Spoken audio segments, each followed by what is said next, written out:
അക്കൗണ്ടൻസിയുടെ പുതിയ ക്ലാസ്സിലേക്ക് എല്ലാവർക്കും സ്വാഗതം. വലിയൊരു ഗ്യാപ്പിന് ശേഷം നമ്മൾ വീണ്ടും ഇന്ന് അക്കൗണ്ടൻസിയുടെ ക്ലാസ് വീണ്ടും റീസ്റ്റാർട്ട് ചെയ്തിരിക്കുകയാണ്. കഴിഞ്ഞ കുറെ ക്ലാസ്സുകളിലായിട്ട് നമ്മൾ 2 അധ്യായങ്ങൾ ഓൾറെഡി കംപ്ലീറ്റ് ചെയ്ത് കഴിഞ്ഞിട്ടുണ്ട് അല്ലെ. ആ ചാപ്റ്ററുകളിൽ നമ്മൾ അക്കൗണ്ടിങ്ങിന്റെ ബേസിക് ടേംസ് എന്തൊക്കെയാണെന്ന് നമ്മൾ ഡിസ്കസ് ചെയ്തു. അക്കൗണ്ടിങ് കോൺസെപ്റ്റ്സ് എന്തൊക്കെയാണെന്ന് നമ്മൾ ഡിസ്കസ് ചെയ്തു. IFRS എന്താണെന്ന് പറഞ്ഞു, ഇന്റർനാഷണൽ ഫൈനാൻഷ്യൽ റിപ്പോർട്ടിംഗ് സിസ്റ്റം. അതേപോലെ GST, ഗുഡ്സ് ആൻഡ് സർവീസസ് ടാക്സുമായി ബന്ധപ്പെട്ട് അതിന്റെ ബേസിക് ആയിട്ടുള്ള കാര്യങ്ങൾ എന്തൊക്കെയാണെന്ന് നമ്മൾ ഡിസ്കസ് ചെയ്തു. ശരി, ഇന്ന് നമ്മൾ പുതിയ ഒരു അധ്യായത്തിലേക്ക് കടക്കുകയാണ്. നമ്മുടെ അധ്യായത്തിന്റെ ചാപ്റ്ററിന്റെ പേര് റെക്കോർഡിംഗ് ഓഫ് ട്രാൻസാക്ഷൻസ് എന്നാണ്. ട്രാൻസാക്ഷൻസ് എങ്ങനെ നമുക്ക് റെക്കോർഡ് ചെയ്യാം, റെക്കോർഡിംഗ് ഓഫ് ട്രാൻസാക്ഷൻസ്. എന്താണ് ട്രാൻസാക്ഷൻസ് എന്ന് പറഞ്ഞാൽ? ട്രാൻസാക്ഷൻസ് ആർ ഇവന്റ്സ്, സംഭവങ്ങളാണ്. ഒരു ബിസിനസ്സിന് ഉള്ളിൽ നടക്കുന്ന ഇവന്റ്സിനെയാണ് നമ്മൾ ട്രാൻസാക്ഷൻസ് എന്ന് പറയുന്നത്. ഈ ഇവന്റ്സിന് ഒരു പ്രത്യേകതയുണ്ട്, അത് ബിസിനസ്സിനെ ഇൻഫ്ലുവൻസ് ചെയ്യാൻ പറ്റുന്ന ഇവന്റ്സ് ആണ്. അത് ആ ഇവന്റ്സിനെയാണ് നമ്മൾ എന്ത് പറയുന്നത്? ട്രാൻസാക്ഷൻസ് എന്ന് പറയുന്നത്. Generally, there are 3 types of transactions, namely cash transactions, credit transactions, barter transaction. പണ്ട് നമ്മൾ ചെറിയ ക്ലാസ്സിലൊക്കെ പഠിച്ചിട്ടുള്ളതാണ്. എന്താണ് ക്യാഷ് ട്രാൻസാക്ഷൻസ് എന്ന് പറഞ്ഞാൽ? ഒരു ട്രാൻസാക്ഷൻ നടന്നാൽ ക്യാഷ് അപ്പോൾ തന്നെ കൊടുക്കുക, ക്യാഷ് അല്ലെങ്കിൽ അപ്പോൾ തന്നെ കിട്ടുക. ക്യാഷ് ഒന്നുകിൽ അപ്പോൾ ആ ട്രാൻസാക്ഷൻ നടക്കുമ്പോൾ തന്നെ കിട്ടുന്നു അല്ലെങ്കിൽ കൊടുക്കുന്നു. That is cash transaction. Credit transaction എന്ന് പറഞ്ഞാലോ കടമായിട്ടുള്ള ഇടപാടുകൾ. അതായത് ഒരു ട്രാൻസാക്ഷൻ നടന്നാൽ അതിന്റെ പൈസ കിട്ടുന്നത് കുറച്ച് നാളുകൾക്ക് ശേഷമായിരിക്കും. Such a type of transactions are called credit transactions. Then another one, barter system. Barter transaction എന്ന് പറഞ്ഞാൽ എന്താണ്? Goods for goods. ഒരു സാധനം കൊടുക്കുന്നു, മറ്റൊരു സാധനം പകരം വാങ്ങുന്നു. ഇതിനെയാണ് നമ്മൾ എന്ത് പറയുന്നത്? ബാർട്ടർ സിസ്റ്റം എന്ന് പറയുന്നത്. ഇപ്പൊ അതില്ലല്ലോ. ക്യാഷ് വന്നതോടുകൂടി ബാർട്ടർ ട്രാൻസാക്ഷൻസ് നിലവിലില്ല, പകരം ക്യാഷും ക്രെഡിറ്റും ആണ്. അപ്പൊ ഒരു ബിസിനസ്സിൽ നടക്കുന്ന ട്രാൻസാക്ഷൻസ് ക്യാഷോ ക്രെഡിറ്റോ ആവാം. ഓക്കെ, നമ്മുടെ ഈ റെക്കോർഡിംഗ് ഓഫ് ട്രാൻസാക്ഷൻസ് എന്ന് പറയുന്ന ഈ ചാപ്റ്ററിന്റെ ആദ്യ ഭാഗത്ത് നമ്മൾ ഡിസ്കസ് ചെയ്യുന്നത് അക്കൗണ്ടിംഗ് ഇക്വേഷൻസിനെ കുറിച്ചാണ്. അക്കൗണ്ടിംഗ് ഇക്വേഷൻ എന്താണെന്ന് നമ്മൾ കഴിഞ്ഞ ക്ലാസ്സിൽ പറഞ്ഞിട്ടുണ്ട് അല്ലെ. അക്കൗണ്ടിംഗ് ഇക്വേഷൻ എന്ന് പറയുന്നത്, നമ്മൾ അക്കൗണ്ടിങ്ങിന്റെ കോൺസെപ്റ്റ്സ് പഠിച്ചപ്പോൾ ഒരു കോൺസെപ്റ്റ് പറഞ്ഞു, ഡ്യുവൽ ആസ്പെക്ട് കോൺസെപ്റ്റ്. അത് ആ ഡ്യുവൽ ആസ്പെക്ട് കോൺസെപ്റ്റിനെ ബേസ് ചെയ്തിട്ടാണ് അക്കൗണ്ടിംഗ് ഇക്വേഷൻ നമ്മൾ ഉണ്ടാക്കിയിട്ടുള്ളത്. എന്താണ് ഡ്യുവൽ ആസ്പെക്ട് കോൺസെപ്റ്റ് എന്ന് പറഞ്ഞാൽ? ഒരു ട്രാൻസാക്ഷൻ നടന്നാൽ അതിന് 2 ഫോൾഡ് എഫക്റ്റ് ആണെന്ന് പറയാം. 2 ഫോൾഡ് എഫക്റ്റ് എന്ന് പറഞ്ഞാൽ 2 സ്ഥലങ്ങളിൽ അതിന്റെ എഫക്റ്റ് വരുന്നു. 2 സ്ഥലങ്ങളിൽ അതിന്റെ എഫക്റ്റ് വരുന്നു. ഇപ്പോ ഒരാള് ഒരു ബിസിനസ് തുടങ്ങുന്ന സമയത്ത് അയാൾ 10,000 രൂപ ക്യാഷ് കൊണ്ടുവരുന്നു. 10,000 രൂപ ക്യാഷ് കൊണ്ടുവന്നാണ് ബിസിനസ് തുടങ്ങുന്നത്. ഈ 10,000 രൂപ കൊണ്ടുവരുമ്പോൾ അതാണ് അയാളുടെ ക്യാപിറ്റൽ. ഓക്കെ, ഇപ്പൊ ക്യാപിറ്റൽ എന്ന് പറയുന്നത് ഒരു ആസ്പെക്ട് ആണ്. ക്യാപിറ്റൽ ഉണ്ടായി 10,000 രൂപ. ഈ 10,000 രൂപ ക്യാപിറ്റലായിട്ട് കൊണ്ടുവന്നത് ക്യാഷിന്റെ രൂപത്തിലാണ് അല്ലെ. ക്യാഷ് എന്ന് പറയുന്നത് മറ്റൊരു ആസ്പെക്ട്. ഇപ്പോ 10,000 രൂപയാണ് കൊണ്ടുവന്നത് ബിസിനസ് തുടങ്ങാൻ. 2 സ്ഥലത്ത് 2 എഫക്ട് ഉണ്ടായി. ഒന്ന്, ക്യാപിറ്റൽ 10,000 രൂപ ഉണ്ടായി, at the same time cash 10,000. കൊണ്ടുവന്നത് 10,000 രൂപയാണ്. ഇനി 20,000 രൂപ കൊടുത്ത് ഒരു കമ്പ്യൂട്ടർ വാങ്ങുന്നു. നമ്മുടെ കയ്യിൽ നിന്ന് 20,000 രൂപ ക്യാഷ് പോകുന്നു. ഒരു ആസ്പെക്ട് ആണ്, ക്യാഷ് പോകുന്നു. പകരം കമ്പ്യൂട്ടർ എന്ന് പറയുന്ന ഒരു അസറ്റ് ഇങ്ങോട്ട് വരുന്നു. ഒരു അസറ്റ് കുറയുന്നു, ഒരു അസറ്റ് കൂടുന്നു. ക്യാഷ് എന്ന് പറയുന്ന 20,000 രൂപ കൊടുക്കുന്നു, 20,000 രൂപ അസറ്റ് കുറയുന്നു. അറ്റ് ദ സെയിം ടൈം 20,000 രൂപയ്ക്കുള്ള കമ്പ്യൂട്ടർ എന്ന് പറയുന്ന ഒരു അസറ്റ് ആ സ്ഥാപനത്തിലേക്ക് വരുന്നു. അവിടെയും 2 ഫോൾഡ് എഫക്റ്റ് ആണ് ഉള്ളത്. ഇപ്പൊ ഏത് ട്രാൻസാക്ഷൻ നടന്നാലും അവിടെ 2 ഫോൾഡ് എഫക്റ്റ് ഉണ്ടെന്നാണ് പറയുന്നത്. This is called duality principle അല്ലെങ്കിൽ ഡ്യുവൽ ആസ്പെക്ട് കോൺസെപ്റ്റ്. ഈ ഡ്യുവൽ ആസ്പെക്ട് കോൺസെപ്റ്റിനെ ബേസ് ചെയ്തിട്ടാണ് നമ്മൾ പറഞ്ഞ അക്കൗണ്ടിംഗ് ഇക്വേഷൻ ഫോം ചെയ്തിട്ടുള്ളത്. എന്താണ് അക്കൗണ്ടിങ് ഇക്വേഷൻ എന്ന് പറഞ്ഞാൽ? അക്കൗണ്ടിങ് ഇക്വേഷൻ എന്ന് പറയുന്നത് assets is equal to capital plus liabilities, A is equal to C plus L എന്നും പറയും. A is equal to C plus L, assets is equal to capital plus liabilities. അതായത് ഒരു സ്ഥാപനത്തിന്റെ assets എന്ന് പറയുന്നത് എന്തിനോട് equal ആയിരിക്കും? അവരുടെ ക്യാപിറ്റലിനോടും അതേപോലെ അവിടെയുള്ള ലയബിലിറ്റീസിനോടും ഈക്വൽ ആയിരിക്കും. ഓരോ ട്രാൻസാക്ഷൻ കഴിയുമ്പോഴും നമുക്കത് ചെക്ക് ചെയ്ത് നോക്കാവുന്നതാണ്. എപ്പോൾ നോക്കിയാലും ആ സ്ഥാപനത്തിന്റെ അസറ്റ്സ് എന്ന് പറയുന്നത് അവിടുത്തെ ലയബിലിറ്റീസിനോടും ക്യാപിറ്റലിനോടും ഈക്വൽ ആയിരിക്കും. ഇതാണ് എന്ത് അക്കൗണ്ടിങ് ഇക്വേഷൻ എന്ന പേരിൽ അറിയപ്പെടുന്നത്. A is equal to C plus L. ഈ അക്കൗണ്ടിങ് ഇക്വേഷൻ ഫോം ചെയ്ത് വന്നിട്ടുള്ളത് എന്തിനെ അടിസ്ഥാനമാക്കിയാണ്? ഡ്യുവൽ ആസ്പെക്ട് കോൺസെപ്റ്റിനെ അടിസ്ഥാനമാക്കിയാണ്. അപ്പോ അക്കൗണ്ടിങ് ഇക്വേഷൻ എങ്ങനെയാണ് വരുന്നത് എന്ന് നമുക്ക് ചെറിയ ഒരു എക്സാമ്പിൾ ഞാൻ ഇവിടെ നിങ്ങൾക്ക് ഈ വീഡിയോയിൽ ഇടുന്നുണ്ട്. അത് നിങ്ങൾ ജസ്റ്റ് കാണുക. കണ്ടു കഴിയുമ്പോൾ നിങ്ങൾക്ക് മനസ്സിലാവും അക്കൗണ്ടിങ് ഇക്വേഷൻ എങ്ങനെയാണ് വരുന്നതെന്ന്. A is equal to C plus L. ഈ എക്സാമ്പിൾ നിങ്ങൾ കാണുക. കാണുമ്പോൾ മനസ്സിലാവും. വീണ്ടും നമ്മൾ ഒന്നോ രണ്ടോ പ്രോബ്ലംസ് കൂടി ചെയ്യുമ്പോൾ ആ അക്കൗണ്ടിങ് ഇക്വേഷൻ എങ്ങനെയാണ് സാറ്റിസ്ഫൈ ചെയ്യുന്നത്, എങ്ങനെയാണ് വരുന്നതെന്ന് നിങ്ങൾക്ക് വ്യക്തമാകും. സോ ഇന്നത്തെ വീഡിയോയിൽ ഞാനൊരു എക്സാമ്പിൾ ആണ് കാണിക്കുന്നത്. ആ എക്സാമ്പിൾ നിങ്ങൾ കാണുക. കണ്ടു കഴിയുമ്പോൾ മനസ്സിലാവും അക്കൗണ്ടിങ് ഇക്വേഷൻ. ഓക്കെ, ശരി. നമ്മൾ അക്കൗണ്ടിങ് ഇക്വേഷനാണ് ഡിസ്കസ് ചെയ്ത് വരുന്നത് അല്ലേ? Accounting equation.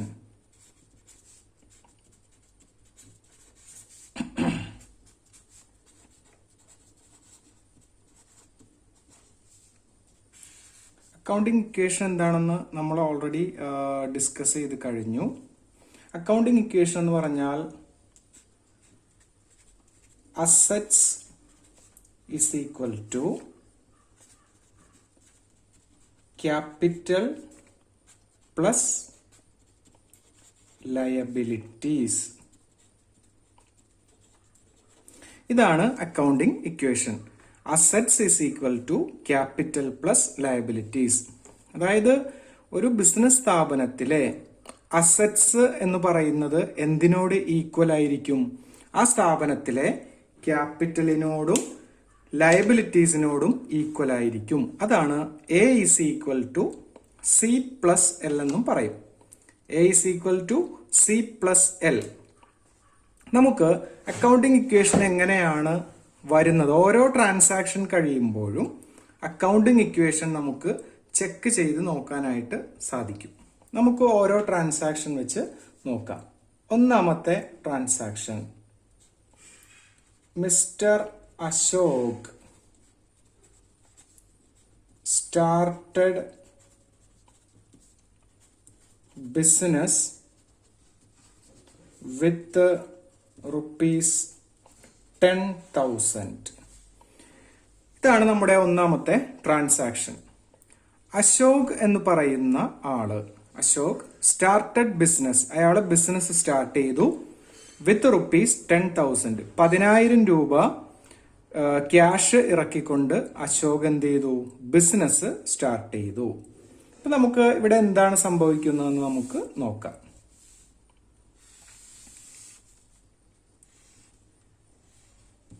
ഇവിടെ ഈ സൈഡിലാണ് ക്യാപിറ്റൽ ആൻഡ് ലയബിലിറ്റീസ് വരുന്നത്. അതായത് നമ്മളിവിടെ പറഞ്ഞ ക്യാപിറ്റൽ പ്ലസ് ലയബിലിറ്റീസ്. ഇത് എമൗണ്ട് ആണ് ഇതിൽ എഴുതുന്നത്. ഇപ്പുറത്തെ സൈഡിൽ വരുന്നത് അസറ്റ്സ് ആണ് കേട്ടോ. ഇത് എമൗണ്ട് കോളം. ഓക്കെ, ഇപ്പോ ഒന്നാമത്തെ ട്രാൻസാക്ഷൻ കഴിയുമ്പോൾ എന്താണ് സംഭവിക്കുന്നതെന്ന് നോക്കുക.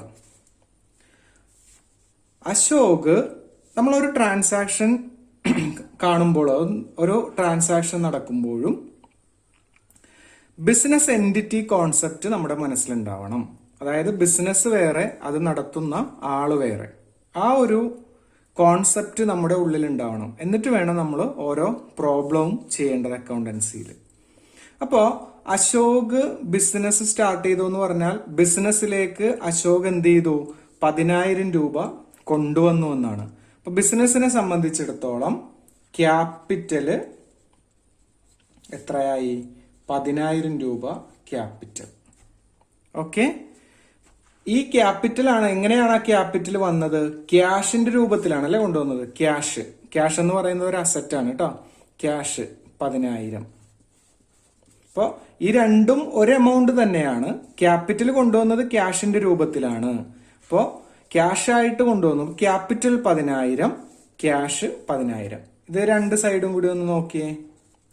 ഈ സൈഡ് 10,000, ഈ സൈഡും 10,000. That is assets is equal to capital plus liability. ഇവിടെ ലയബിലിറ്റീസ് ഒന്നും ഇല്ല, അതുകൊണ്ട് ക്യാപിറ്റൽ മാത്രമേ ഉള്ളൂ. അപ്പോൾ അക്കൗണ്ടിങ് ഇക്വേഷൻ ഇവിടെ എന്ത് ചെയ്തു?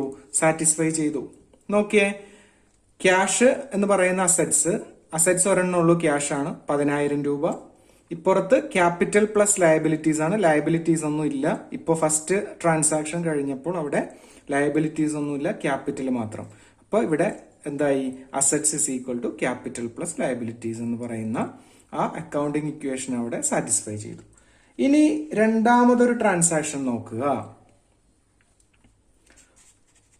Purchased furniture for cash ₹3000. എന്താണ്? 3000 രൂപയുടെ ഫർണിച്ചർ പർച്ചേസ് ചെയ്യുന്നു. അപ്പോ എന്താണ് സംഭവിക്കുന്നതെന്ന് നമുക്ക് നോക്കാം.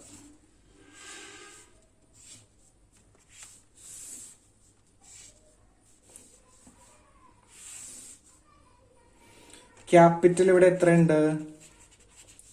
10,000 രൂപ ഉണ്ട്. ഇപ്പുറത്തെ അസറ്റ് സൈഡിൽ ക്യാഷ് എത്രയുണ്ട്? 10,000 ഉണ്ട്. ഇവിടെ ഇപ്പോൾ വന്ന ട്രാൻസാക്ഷൻ എന്താണ്? 3000 രൂപ ക്യാഷ് കൊടുത്തിട്ട് ഫർണിച്ചർ പർച്ചേസ് ചെയ്യുന്നു. അപ്പൊ നമ്മുടെ കയ്യിലുള്ള ക്യാഷിൽ നിന്ന് എത്ര പോയി? 3000 രൂപ അത് കൊടുത്തിട്ടാണ് ഫർണിച്ചർ വാങ്ങുന്നത്. അപ്പോ ഈ 10,000-ൽ നിന്നും 3000 രൂപ പോയില്ലേ? ബാക്കി ഇനി എത്രയുണ്ട് ക്യാഷ്? 7,000.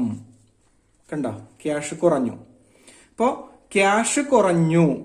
ഇത് 10,000 എന്നുള്ളത് 7,000 ആയിട്ട് കുറഞ്ഞു. നമ്മൾ ആ ക്യാഷ് കൊടുത്തിട്ട് എന്താണ് വാങ്ങിയത്? ഫർണിച്ചർ വാങ്ങി. ഫർണിച്ചർ എന്ന് പറയുന്നത് എന്താണ്? അസറ്റ് ആണ് അല്ലെ?